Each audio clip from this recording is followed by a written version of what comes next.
Bienvenue sur Métabolismo TV, votre source d'informations correctes et fiables sur le métabolisme et la santé. Dormir tôt me semble impossible. Je suis Franck Suarez, spécialiste en obésité et métabolisme, et aujourd'hui je veux parler de toutes ces personnes pour qui s'endormir tôt est impossible. Il y a des personnes qui, peu importe combien elles essaient, ne peuvent pas s'endormir avant 1 heure ou 2 heures du matin. Que se passe-t-il? Cela signifie que si le lendemain ils doivent se lever tôt pour une raison ou une autre, ils ne peuvent pas le faire. Et s'ils se lèvent tôt, ils vont se lever fatigués, épuisés parce qu'ils n'ont pas eu la quantité de sommeil nécessaire. La quantité de sommeil qui est requise pour qu'une personne puisse vraiment restaurer la fonction du corps. Je vais un petit moment au tableau pour l'expliquer. Regardez. Au fil des années où j'ai travaillé sur le sujet complexe et détaillé du système métabolique du corps, du métabolisme du corps en profondeur, j'ai découvert que tout ce qui se passe dans le métabolisme est contrôlé par le système nerveux.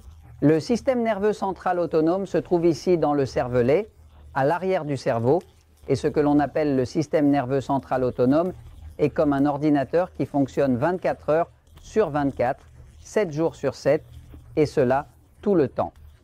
À travers un câblage électrique que l'on appelle le système nerveux, il contrôle constamment ce qui se passe dans le corps. Cela contrôle la digestion, les palpitations du cœur, le système de défense du corps qui est le système immunitaire, contrôle la qualité du sommeil, contrôle les hormones, contrôle tout. C'est-à-dire qu'il n'y a rien qui se passe dans mon corps qui ne soit actuellement contrôlé par le système nerveux central. Ce système nerveux central, comme mentionné, est divisé entre central et sympathique, parasympathique, que nous appelons excité et passif, non. Dans le livre Le pouvoir du métabolisme et dans le livre Diabète sans problème, j'explique l'importance de savoir, par exemple, si votre corps a plus d'activité du côté excité ou du côté passif.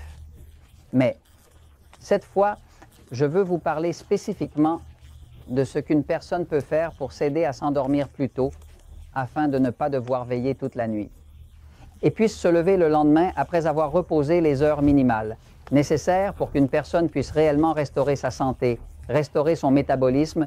On estime qu'une personne devrait pouvoir dormir environ de 7 à 9 heures de bonne qualité de sommeil chaque nuit avant de pouvoir dire qu'elle a bien dormi, n'est-ce pas? En moyenne. En fait, pour les personnes qui veulent perdre du poids, contrôler leur diabète ou se sentir bien, il est nécessaire de dormir, car si vous ne dormez pas bien, chaque jour vous prenez du poids, car vous vous réveillez avec la glycémie dans les nuages. Lorsque vous vous réveillez stressé parce que vous n'avez pas bien dormi, vous allez de plus en plus vous sentir mal, et plus une personne dort peu, plus elle se déprime. Donc, il est absolument essentiel d'avoir une bonne qualité de sommeil et de se coucher à la bonne heure. Maintenant, le corps est un peu comme ça, n'est-ce pas? Tout ce qui se passe dans ce corps, n'est-ce pas? Cela est dirigé par le système nerveux central autonome qui, comme je vous l'ai dit, est ici.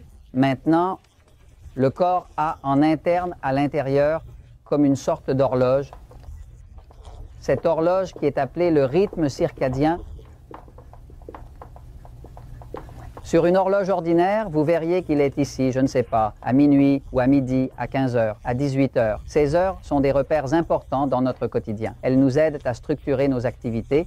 Il est 21 heures et ici nous passerions alors aux autres 24 heures, n'est-ce pas?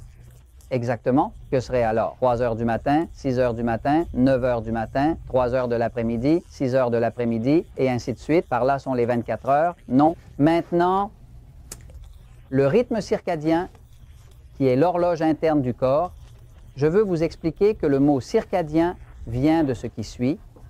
Circa signifie proche de, c'est ce que cela veut dire. Si je dis que cela s'est passé vers l'année 1938, je dis que je comprends que cet incident s'est produit près de l'année 1938. Je le dis quand je ne suis pas sûr de l'année, mais je suis à peu près dans les années. Environ 1938, n'est-ce pas? Ainsi, cerca signifie proche de et diano signifie jour, en réalité.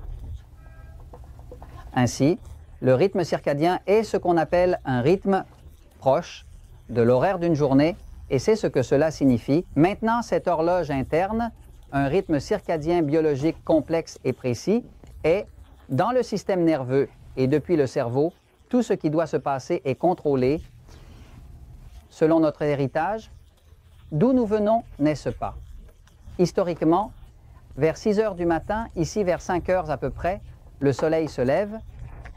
Quand le soleil se lève, la lumière apparaît. Quand la lumière apparaît, c'est un signal que le corps reçoit. Doucement, mettons le soleil ici. Voici la lumière du soleil et quand vers 5 heures et demie du matin, la lumière du soleil commence à apparaître, cette lumière du soleil, lorsqu'elle atteint la rétine de l'œil, envoie le message de la lumière à la glande pinéale. La glande pinéale est essentiellement la glande qui produit la substance appelée mélatonine, qui est une substance qui nous aide à dormir. Lorsque la lumière pénètre dans les yeux et lorsque le message de la glande pinéale est reçu, la glande pinéale arrête automatiquement la production de mélatonine. Et le corps se réveille. C'est le réveil officiel du corps quand la lumière donne le signal que la nuit est terminée. Vous me suivez?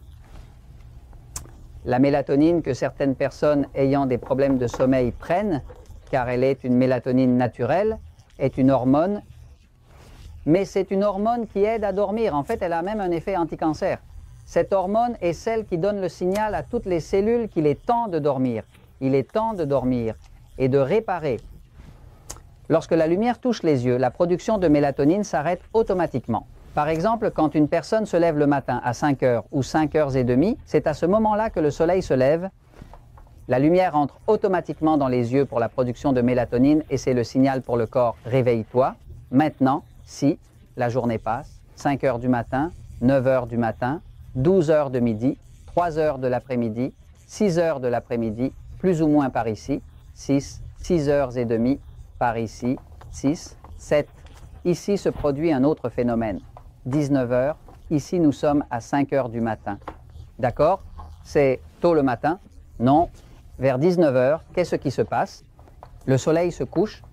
Le soleil se couche par ici. 6 heures et demie, 7. Le soleil se couche. Et quand le soleil se couche, la lumière diminue. Lorsque la lumière diminue, l'absence de lumière envoie un signal à la glande pinéale pour qu'elle produise de la mélatonine.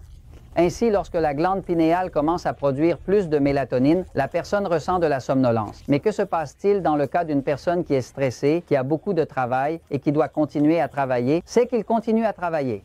Et quand il continue et dépasse cette heure, alors le corps ici derrière, dans les glandes surrénales, produit une hormone qui est l'hormone du stress appelée cortisol. Le cortisol, qui est en fait une hormone de stress, force essentiellement le corps à fonctionner sous stress, ce qui supprime en réalité la production de mélatonine. Ainsi, cette personne peut se retrouver à 2 heures du matin avant de ressentir à nouveau de la fatigue. Que se passe-t-il? Si une personne se couche à 2 heures du matin pour essayer de dormir 9 heures, 7 heures, elle va finir à 9 heures du matin alors qu'elle devait se lever à 6 heures. Que se passe-t-il? Il y a une façon de se réinitialiser, de redémarrer, de recommencer cette horloge. La forme est la suivante. Si vous avez des problèmes pour vous endormir tôt et que cela vous cause des soucis parce que vous ne dormez pas assez, ce que vous pouvez faire est ce qui suit en apprenant de ces données qui sont ici. D'abord, commencez à prendre du magnésium et du potassium, qui sont 2 minéraux très apaisants. Mais le truc ici est de vous assurer qu'un jour, vous vous levez très tôt, faites un effort pour vous lever tôt, et quand vous sortez tôt, vers 6 heures du matin, quelque chose comme ça, et assurez-vous que suffisamment de lumière entre dans vos yeux pendant quelques minutes. Lorsque cette lumière entre dans vos yeux, qu'elle entre par la fenêtre, peu importe d'où elle provient, elle éteint la mélatonine, ce qui signifie qu'il est temps de se réveiller, pas de dormir. Automatiquement, votre horloge commence à fonctionner dès 6 heures du matin. Vous vous réveillez naturellement et vous allez voir que ce même jour, lorsque vous arrivez vers 8 ou 9 heures du soir, vous avez sommeil et c'est le moment de vous coucher. Tôt pour retrouver un cycle de sommeil régulier et sain. Et je vous en parle, car la vérité triomphe toujours.